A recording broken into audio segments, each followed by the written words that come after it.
আসসালামু আলাইকুম এবং সাবস্ক্রাইবার। আমার একটা নতুন সাইট চালু হয়েছে। এটা ঈদের আগে চালু হয়েছে, আমি সময়ের কারণে এটার কোনো ভিডিও করতে পারি নাই।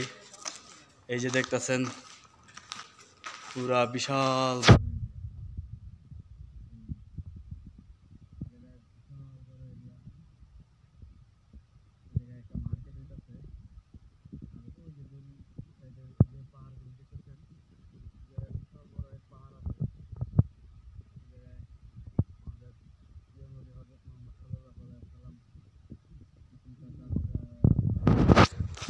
হামলা করেন, তখন উনি ওই পাহাড়ের চূড়ায় এক গুহার ভিতরে যা রেস্ট নেন।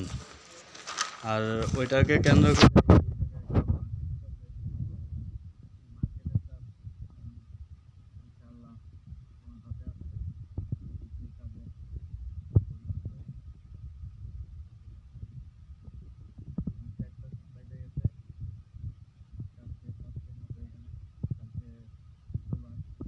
করে ইনশাআল্লাহ আশা আছে যে কালকে শুক্রবারে হয়তো ওই পাহাড়ের উপরে ওঠার একটা পরিকল্পনা ছিল সবাইকে নিয়ে।